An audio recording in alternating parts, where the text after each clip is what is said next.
feel like typing up a recap this week, so I was like, hey, you know what? Let me just say it. So let's just get right into it. NFL recap. We got the Bucks versus the Falcons this past week. Bucks won. Big surprise there. Chris Godwin went off. Eagles beat the Jets. Minshew mania. Gardner Minshew is an interesting guy. Just have a mullet that Jared can be very envious of. Just kidding, Jared. Your mullet looks great. Ravens Steelers. That was a tough game. Lamar brought him back. Last minute touchdown. But couldn't finish the job with that 2-point conversion.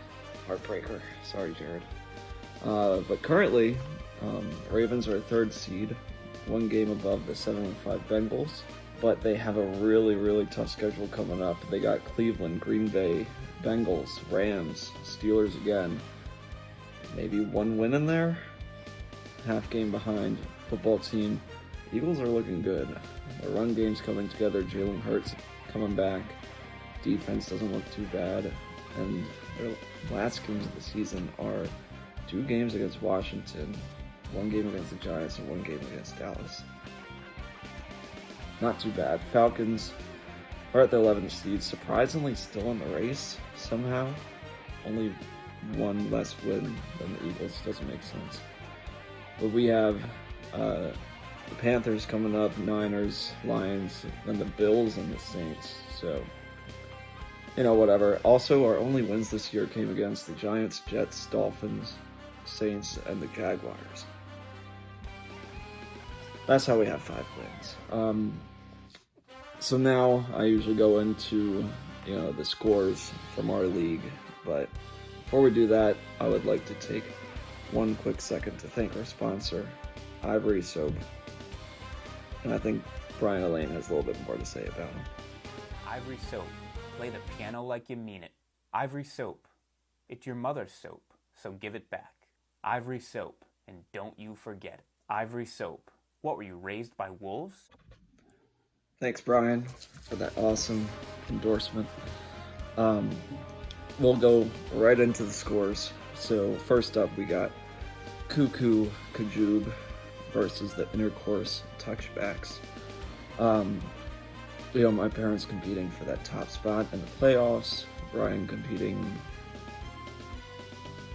It was a good week for my parents. They had Leonard Fournette went off. Justin Herbert, Justin Jefferson all had great games. Under the players that had bad games for them was no one.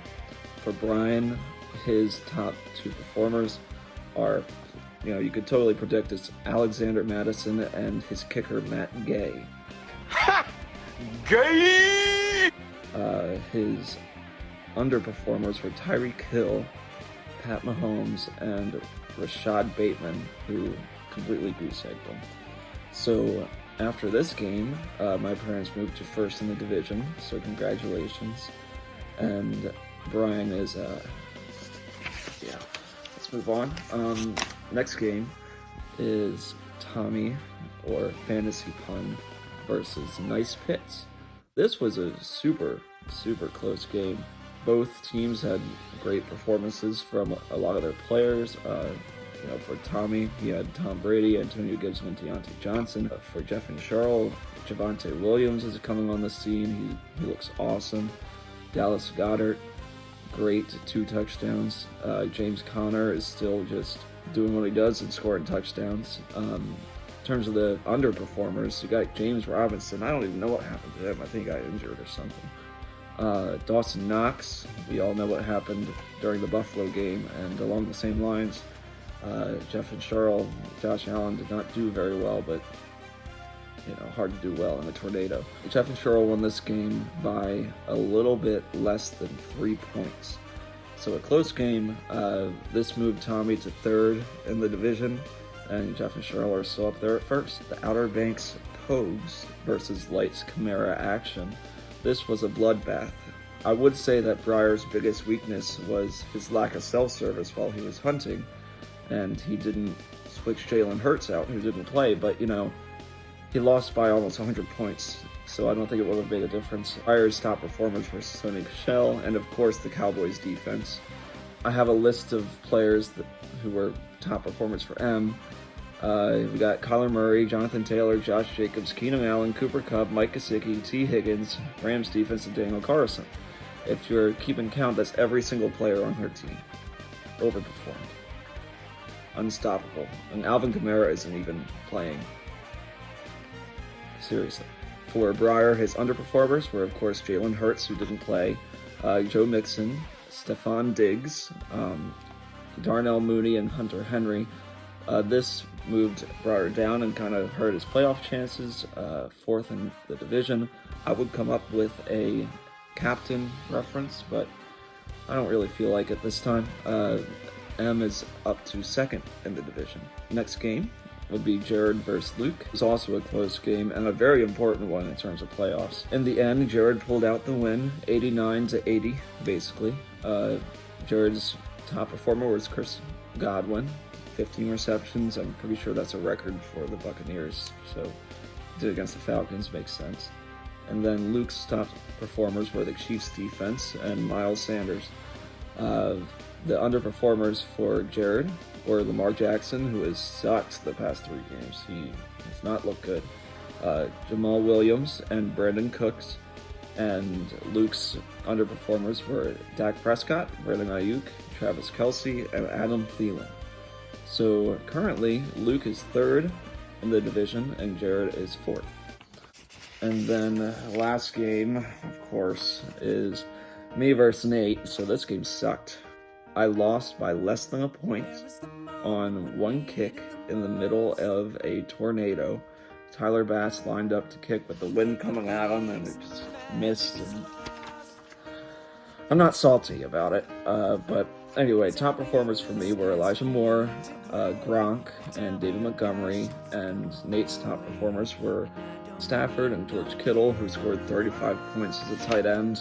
The underperformers were Jamar Chase, who have not been looking good recently, and of course Tyler Bass for me.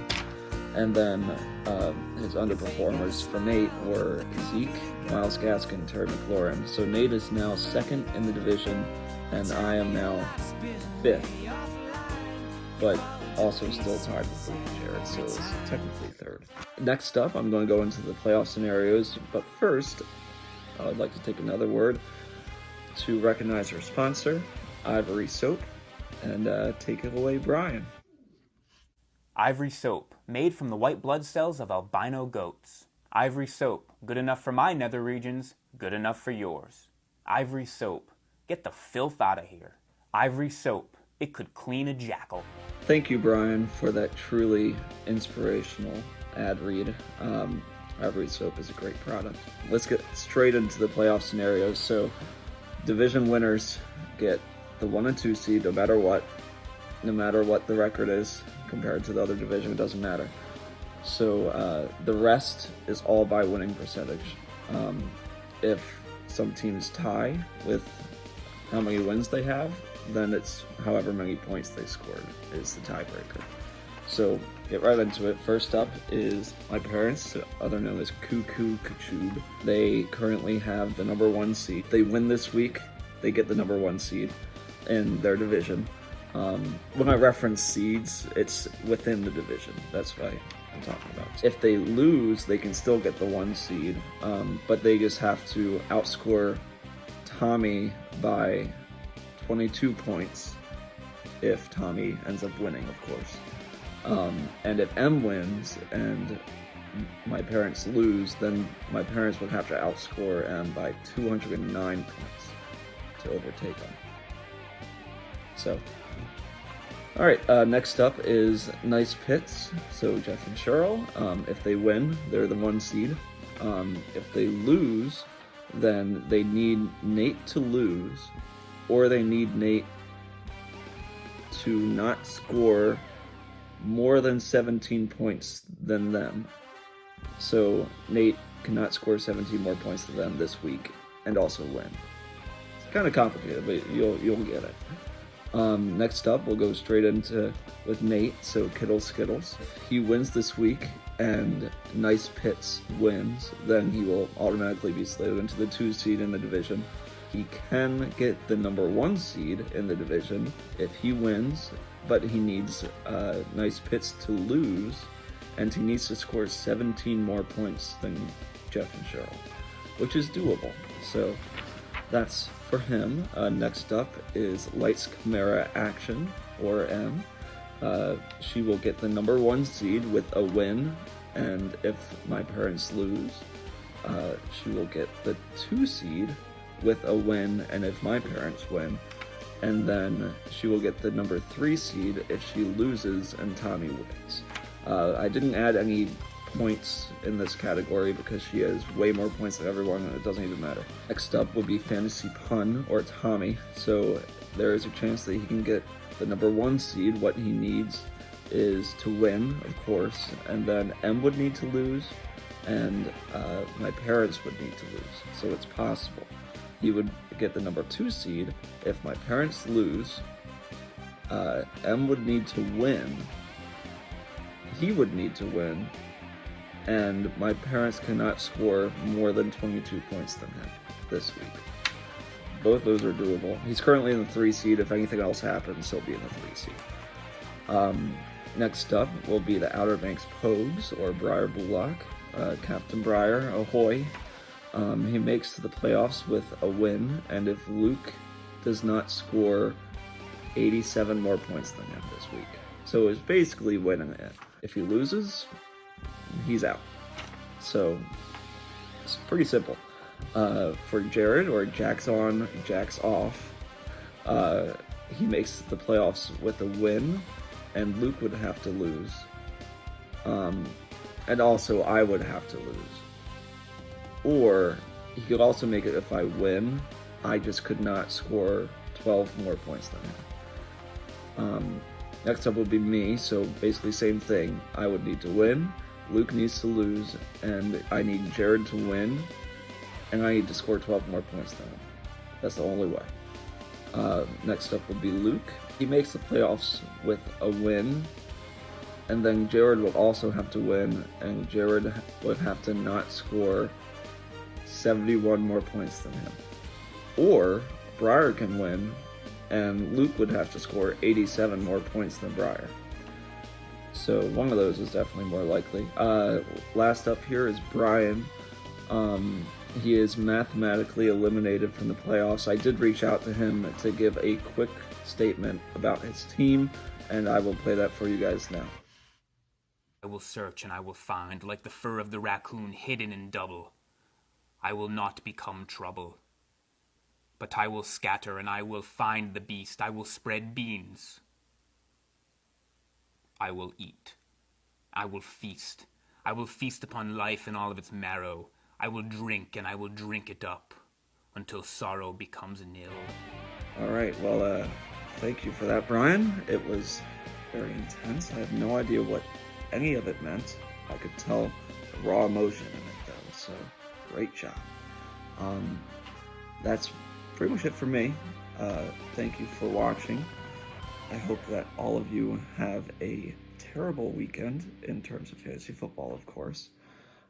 Worst of luck to all of you, except for Jared. I need you to win, but don't score that many points. Let me score at least 12 more points than you.